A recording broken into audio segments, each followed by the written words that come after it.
Yo, welcome to the channel. Switching up the content. Um, so as this as the business grows, you know what I mean? Everything grows, everything's gonna go up, content, price, functionality, everything, but I never wanted to get too removed from the people who like first were there when it all started, right? So it's like I don't know how many subscribers it's at. It's probably like 40 of you guys who've been there since the channel started. So I'm just here. I'm going to be posting videos like this just to provide more free value for the people following, for the community, because I know not everyone's in the position to, jump on a program, jump on a plan. Certain things in life got to be put in order for that to happen. I remember it was like 2 or 3 years before I jumped on my first program with the online coach. And a lot of the things I learned and a lot of the things that I still implement today were things that I got from the free value that they provided, their YouTube, their Instagram stories. So that's just the next step in the process. Um, Today, I want to talk about why I started Stay Down and where it came from, Um, so about 8.5, almost 9 years ago now, I was in a pretty bad situation. My life had become unmanageable due to my actions and behaviors.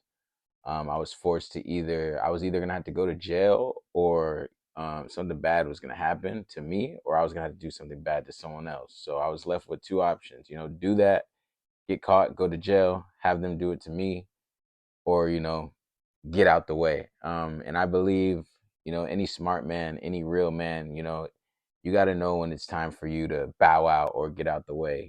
Sometimes, especially guys like that come from the struggle or have been through a lot, and you can take a lot. Sometimes we tend to sit in the pain for too long just because we know it's never going to get as bad as it used to be, right? So with that being said, I made the decision to I had to go to a program. I was already on court probation for like a drug charge. I had a felony on my record for counterfeit money, and I just wasn't myself anymore. I had gotten real bad in the streets. I was on drugs, and at the time, the girl I was dating, she was on heroin.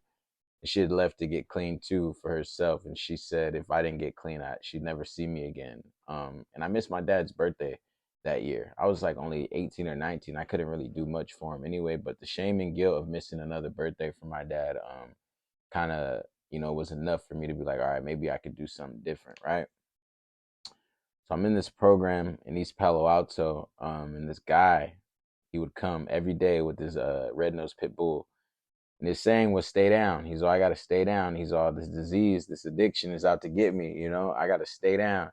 No matter how good, how bad, how ugly it gets, I gotta stay down. He kept saying it, he kept saying it. And then like while I was in the program, like it kind of like stuck with me, and I realized that's really all it comes down to, and that's just the way I've lived my whole life. I'm not gonna sit here and act like I was the biggest or toughest dude in the streets or I made the most money, but I was always down. You know what I mean? For whatever the homies got going on, whatever my homies got going on, I was always down, good, bad, or ugly. Like I never um, strayed away, tucked tail. You know what I mean? Went out sad about anything. I ran every fade I had to.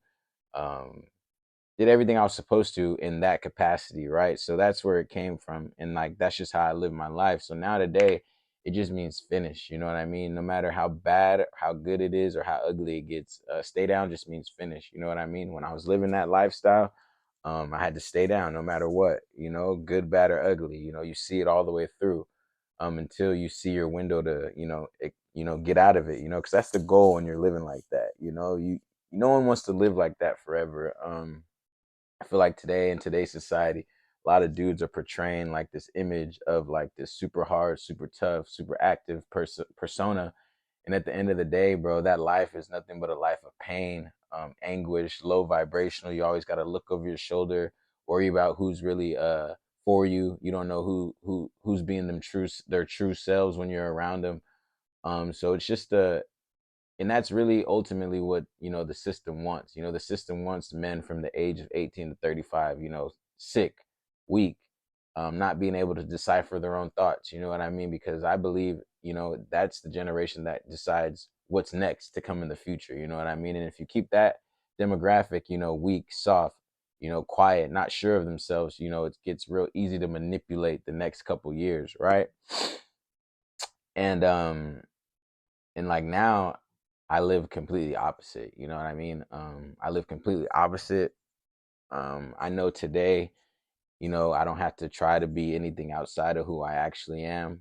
I'm very content with my criminal career. I'm not out here trying to like relive the glory days and get back some stuff that I couldn't, right? Um, so yeah, I'm in that program. This guy said keeps coming around saying stay down, stay down. Then I was like, yeah, that's just what I'm gonna live by, you know. When I got out the program, I shortly got it tattooed on my trap, stay down, because it's something I ultimately believe in, and I believe that's really all it takes to finish anything. You know what I mean?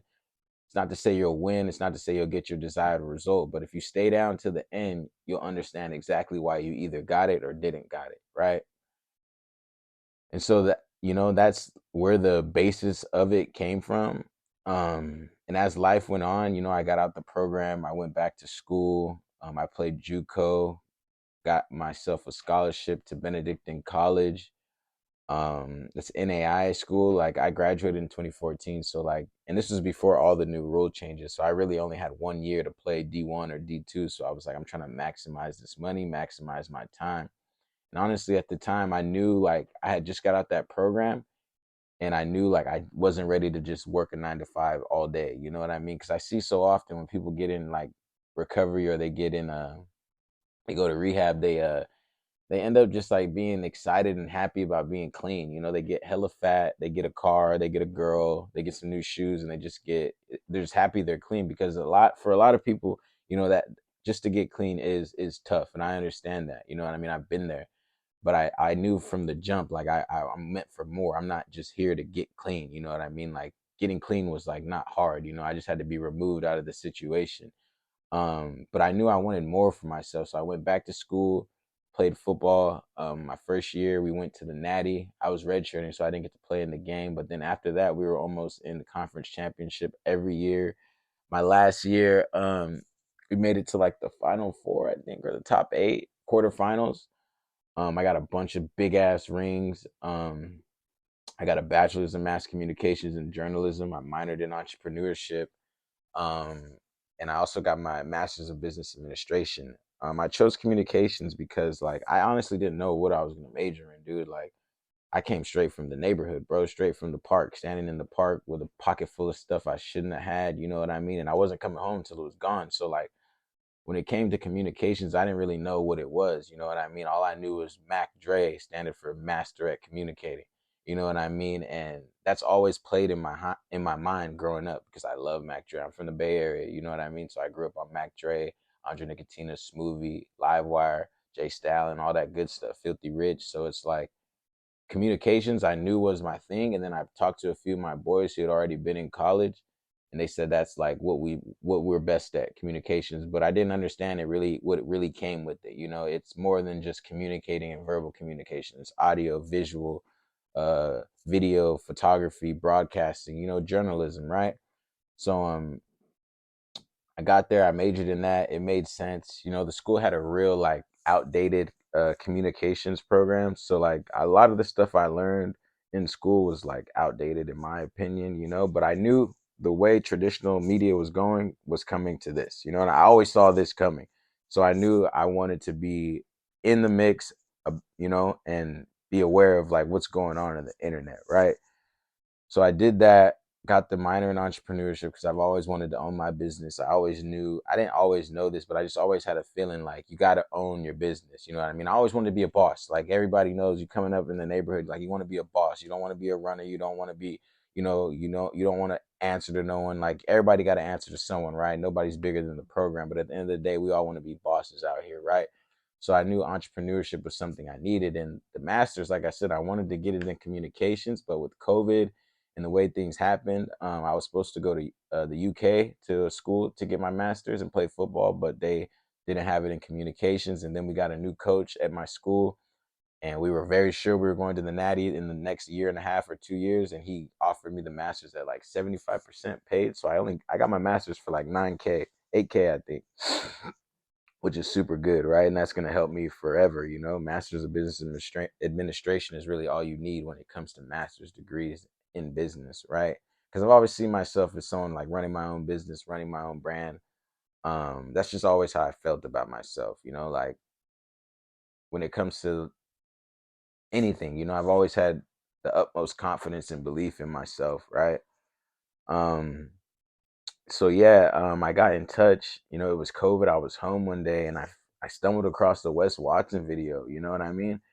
And I had already been working in like the peer support realm for a couple years. So I worked with the unhoused, the mental health, the substance abuse demographics. So I always knew that I had a knack for helping people, and like, I knew I was good at talking. You know what I mean? So once I stumbled across this Wes Watson video, I was like, dang, I could definitely see myself doing that. It's the quickest way to help the most people and provide the most value. So, that's when the idea formulated. That was like 2017, 2018, or 2019. One of those years. I can't quite remember.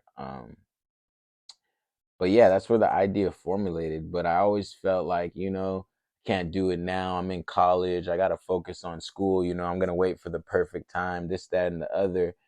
But at the same time, like I didn't understand, like if anything you want in this life, the best time to do it is now. You know what I mean? There's no perfect plan, there's no perfect way to do it. The universe just wants you to try, right? As long as you try and you're willing, the universe will gift you the next steps. It'll grant you the exact path you're supposed to take, but you got to just get out there and try. All too often I see too many people in this life, thinking and wondering and waiting and pondering, for the perfect time, when in reality, the only time we'll ever have is now. So once you decide and you get that confidence to do it, in that moment, all you got is now. So it's like there's no real difference. But I did know that all the posts and all the things I was doing were gonna make, it was gonna be, I was already ready to build the brand. You know what I mean?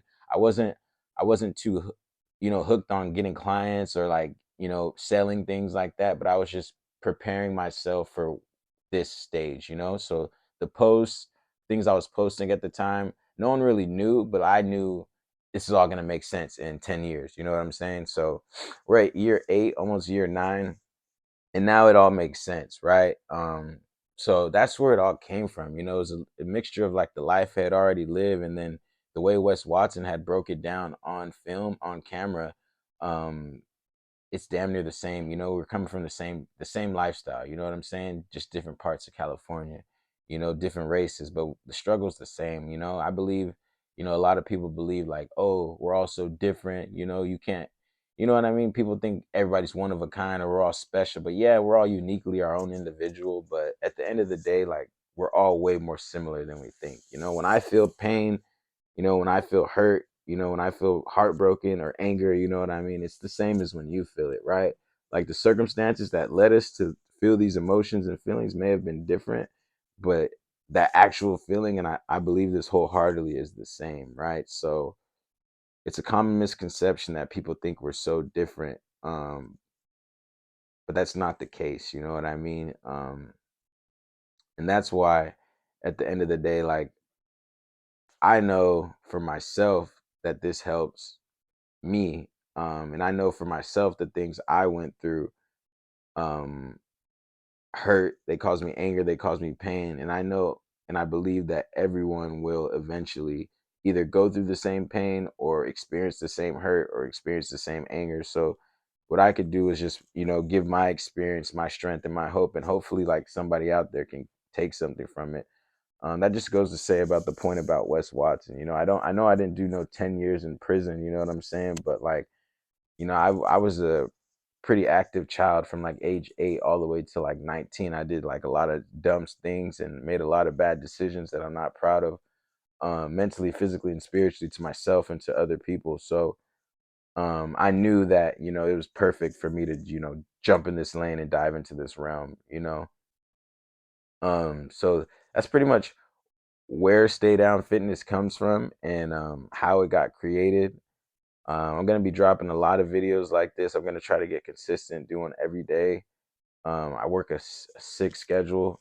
Plus I gotta train individuals too. I'm not making excuses, but I just just bear with me, as I create all this and get all this rolling. You know what I mean? I don't plan on ever stopping, but you know, when you're on the path and when you're on the journey, like I said, there's no perfect plan. I stop making plans. You know what I mean? I get a vision, I get an idea.